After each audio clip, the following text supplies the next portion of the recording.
Welcome everyone to Parsha Shavua. Apologies to begin with. I'm going to keep this a bit short today because I just got back yesterday from Israel after an amazing trip, Baruch Hashem, and I'm really under the jet lag influence. So I'm going to keep it a little bit shorter today, and hopefully get back to a proper half an hour or close to that next week in Mitzvah Hashem. So Parshas Emor, first of all, it's always connected because Parsha Emor is the one Parsha that has the mitzvah of Sfiras Omer, of counting the Omer, because the Torah talks about all the different Yomim Tovim, and it's always read between Pesach and Shavuos. So it's beautiful that the mitzvah Sfiras Omer always is read during the Omer. But also, it's read in proximity, and this week quite close, the day after. This is the week of Parshas Emor, and Friday, of course, is Lag BaOmer, which is the special day of the Omer, 33rd day of the Omer, and the Yortzeit of the Rashbi. But back to the beginning of the Parsha talks about the mitzvahs of Kohanim. What a Kohen can do, what a Kohen can't do, and so on. And the mitzvah of Kohanim, Torah says, first of all, who they can marry. A Kohen is holy and has special roles and a special sort of spiritual in context that it needs to live in.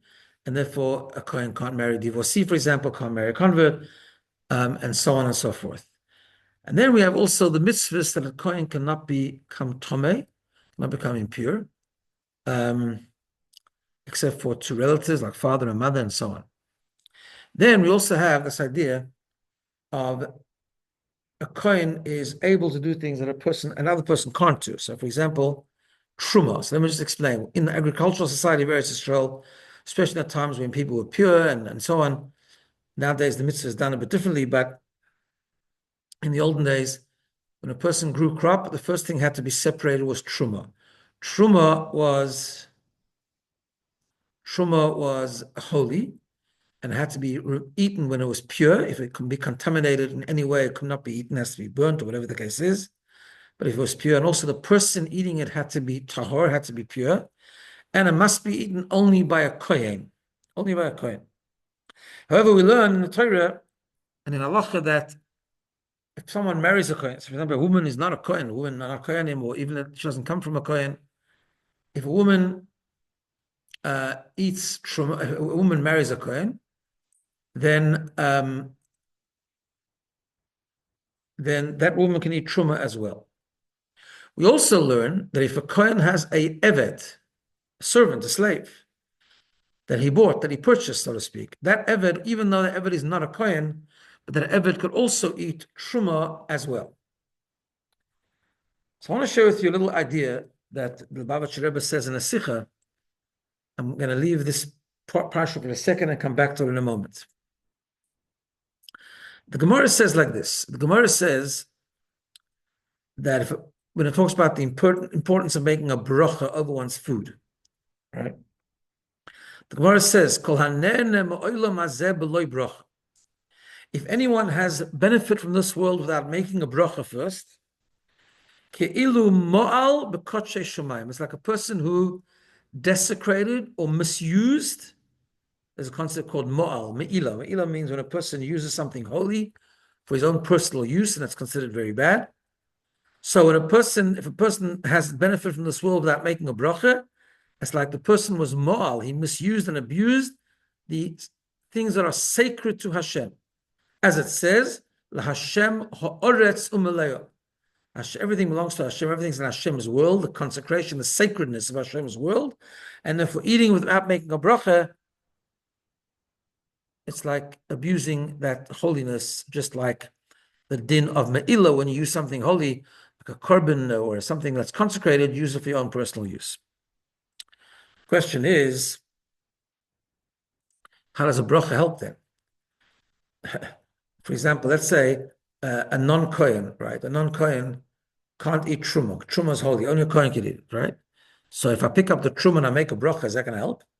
It doesn't help. If it's holy, I can't eat it. So how does it help to make a bracha if everything belongs to Hashem, and eating it is like desecrating the holiness of Hashem's belongings, so to speak? How does a bracha help? So he explains that we have to go back to this halacha of truma. That an eved is allowed to eat truma. Very strange thing. He's not even related to the Kohen. Just a servant to the Kohen, a slave of the Kohen. But yet he can eat truma. Why? Because the pasuk says, kinyan kaspoy, that the Eved is considered the acquisition of the Kohen's money. In other words, the Eved belongs to the Kohen. And because the Eved belongs to the Kohen, it becomes an extension of the Kohen, even though the Eved himself is not a Kohen at all. But it becomes an extension of the Kohen. And therefore is allowed to eat truma. It explains, it's the same idea. What is a bracha?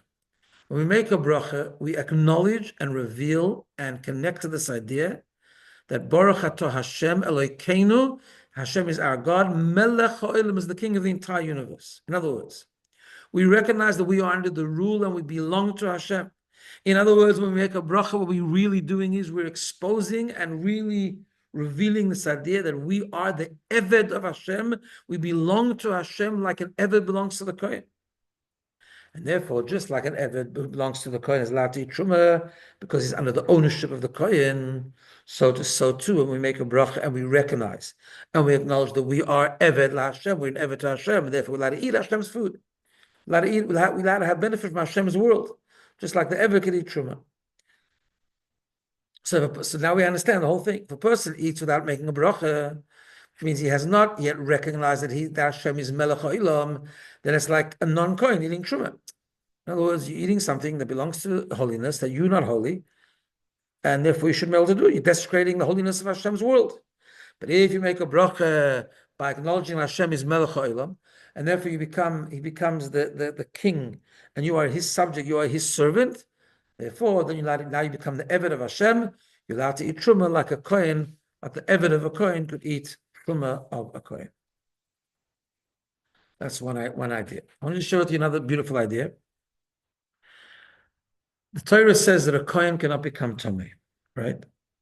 But le'oviv le'imoy ule'oviv, it says for his mother and his father and his brothers, and so he can become Tomei, he can become impure. That's our Kehanim. Not that they're going to the oil by the cemetery and so on, all these things, but they can go for their parents and their sisters, brother, whatever. Says the Evan Ezra says, why does it say le'imoy ule'oviv, mother and then father? He says because in the majority of cases, I'm not sure if that's technically scientifically true today, but the majority, it certainly was in olden times. Majority of cases, the longevity of males is more than the females. In other words, men live longer than women. I know in my own family, my grandfather, he came from Europe. There was a lot of poverty, and women also sometimes died in childbirth and so on. Both my grandparents, him and his wife, their mothers died very, very young. Anyway, that's what he says. And therefore, because it's more common for a Kohen's mother to pass away before the Kohen's father, therefore it says in the pasuk le'imoy ule'oviv. Okay. So that's what the Evan Ezra says. The problem with that is, there's a question on this Evan Ezra, because in a few psukim later it talks about the Kohen Gadol, but he's not supposed to become Tomei even for relatives. The Kohen Gadol cannot, the high priest cannot become Tomei even for relatives.